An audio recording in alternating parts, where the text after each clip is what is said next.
The Sanctuary is a mess. I love this episode, I hate this episode, all at the same time. It takes a lot of talent to write an episode which manages to make me truly enjoy it and at the same time piss me off. Let's talk about it for a moment.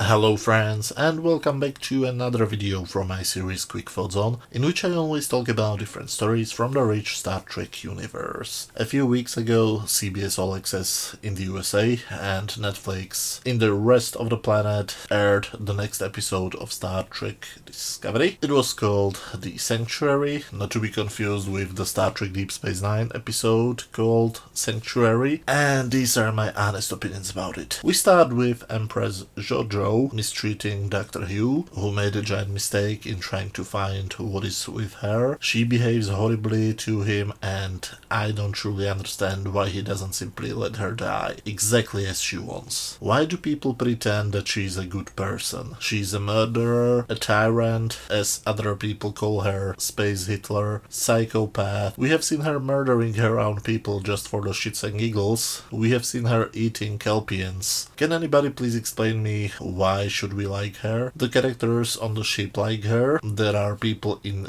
real life who like this character, and I am just left here confused why so many people are on the side of the villain. In my opinion, she belongs to jail or on the electric chair. Why are we supposed to feel for her? Because she looks like a character which appeared in the first two episodes of the first season. Anyway, Michael and the doctor are worried and want to help her for reasons. And don't get me wrong, I am not saying that wanting to help her is a bad thing. On contrary, that's what the heroes are supposed to be like. I am saying that their reaction, in my opinion, doesn't make sense in their world. But Michael doesn't have time for that. She bumps into Book, who tells her he needs to go to his home planet to see his brother. Oh yeah, he's an alien. Do you remember when aliens had at least something like prosthetic appliances on their foreheads? Why does he look like a normal, well-built black man? Also, he has a brother. Well, he claims that they use the word brother as friend, or as the American word bro. Okay, that makes kind of sense, especially if you see who they did cast as his brother, because Book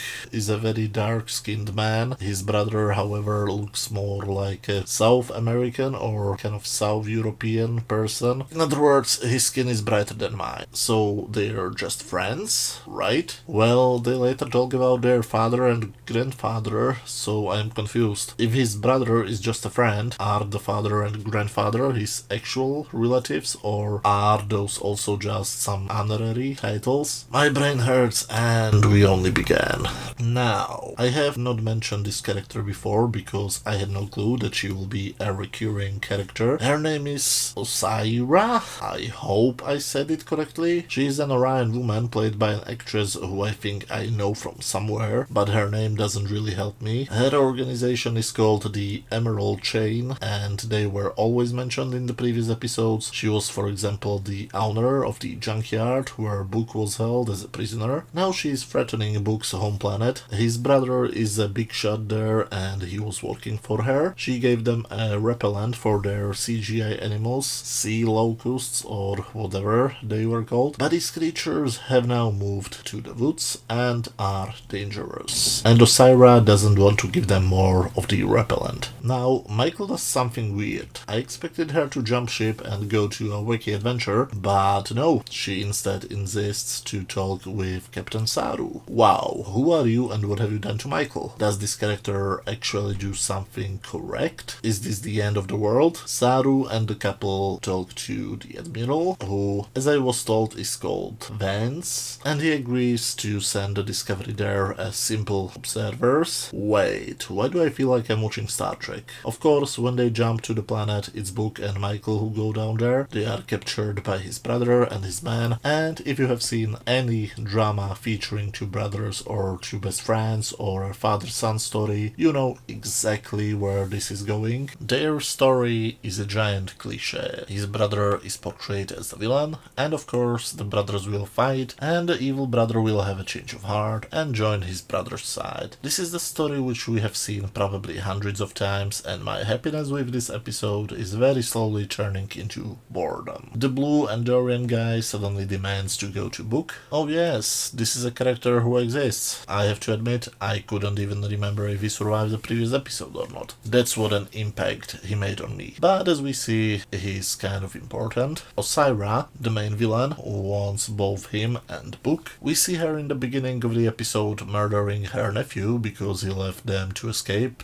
2 episodes ago, and now she wants to start a conflict with both the planet and the Discovery. As the Andorian explains to Tilly, she wants them because they know the truth. Osira and the Chain are running out of dilithium. Okay, so what is the exact situation with dilithium? Who has how much of it? How much of it was destroyed in the burn? Which groups of people still have it? Because I have a feeling that they changed the basic premise of the lack of dilithium in every episode. Before we get to the end of the main plot, let's go through all of the character subplots. Saru has offered Tilly the position of the first officer, and she struggled with the decision, but of course she's now the first officer, and her main task in this episode is to find the correct catchphrase for her captain. This storyline is kind of cute. The Doctor and Giorgio storyline has the Empress being a terror patient, as I mentioned before, but when they try to examine her properly, something weird happens to her. I don't really know how to describe it. Different parts of her body stretch to different directions, almost like she was Odo or something like that. This storyline is kind of okay, and we get to this storyline which kind of pissed me off. Adira. Oh yes. I don't know why this character exists. She's like Wesley Crusher, just more annoying. Oh wait, I think I know why is she in this show, but there simply must be a different reason to it, right? I mean, pandering to a certain ideological group can't be the only reason for creating a character, or can it? So Adira works on an algorithm to how to find out what exactly happened with the burn, and she finds out that it had a point of origin. So what's in the middle? A ship, of course, and the melody they all hear is actually the distress call from the middle. Somehow, I think. And Adira is pissed because she doesn't hear the voice of her dead boyfriend in her head anymore. Congratulations! So your weird mental issue is getting fixed. You're not crazy anymore, right? I mean, not hearing voices of dead people and not seeing them everywhere is a good thing. But they treat it like that's a bad thing. Are the writers and producers dumb? That's a rhetorical question, you don't have to respond. And if you think it's because she's a Trill, A, she's a human, she should be already dead because of her having the symbiont. B, that's not how Trills work. This doesn't make any sense at all, and I guess I should mention the last thing about her. And yes, I will call her a hare, and I will try to explain why briefly. She gets visibly upset when she's called a she, and she starts to explain she never felt like a she or her, and that the characters should call her a they or them. This is the thing which pisses me off on so many levels. First of all, why does she consider this to be a problem? You know, I was stabbed once, I was robbed several times, I was assaulted a few times, I was in a burning building, I was in a pretty nasty train accident, and I was unfortunately involved in a pretty nasty car accident a few weeks ago. I still don't have my car because I must pay for the repairs myself and I don't have the money. I thought that all of these things are problems, but no, I was wrong. Somebody using words which are grammatically and logically correct, but you don't like them, that is the real problem. How good and, dare I say, privileged life you must have if this is what you consider to be a problem. Second, this is a sci-fi show. Why do we talk about this? It's not a part of some clever plot.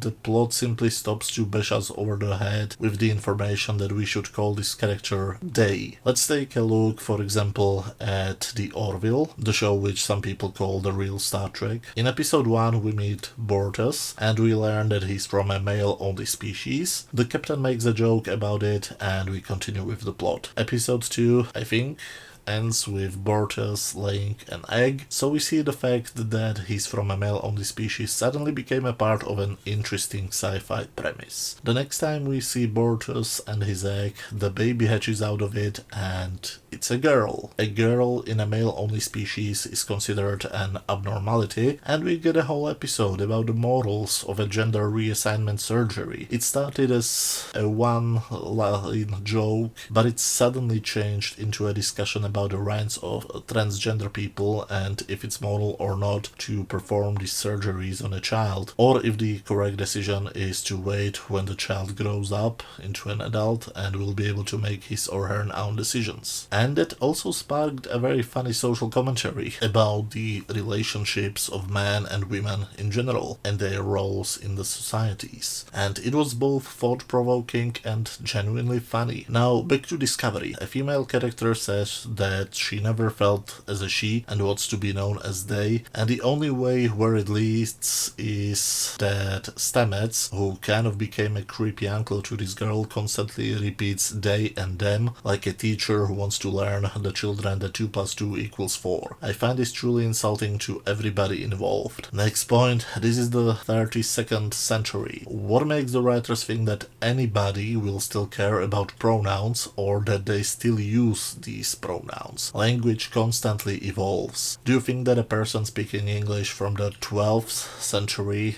would understand anything from current year English? And my final point, calling one person they makes absolutely no sense. Maybe it makes some sense in English, I don't really know, but the vast majority of existing languages is very gendered. If you would be used to think in a non-English language, you would find it insane to use words like this. That's the reason why I, for example, refuse to call Jojo the Emperor, because it makes no sense in most languages. She's a woman, so she cannot be the Emperor. She has to be an empress. Also, Michelle Yeoh is not an actor, but an actress. That's, by the way, the reason why I struggle to call a woman Michael in the first 2 videos I did about Discovery. Maybe with time I will learn to call one girl they, but I highly doubt it, because I said most languages don't work like this. Maybe I'll just call this character Adira. Hopefully nobody will find that offensive. So let's quickly return to the planet of the animal whisperers. For some reason they regularly fall down. I'm not sure what's going on and what they're doing. Did they forget to do some visual effects which would indicate that they're under fire from Osira? Or what the hell are they doing?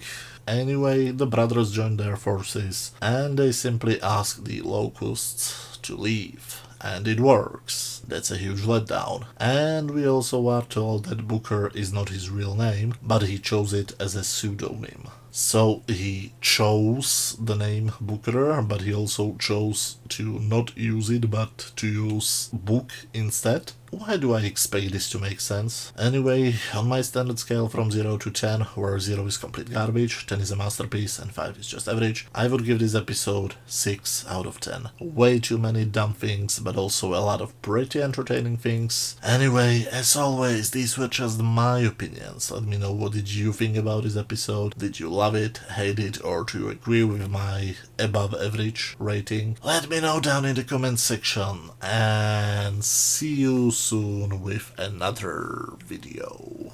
Bye.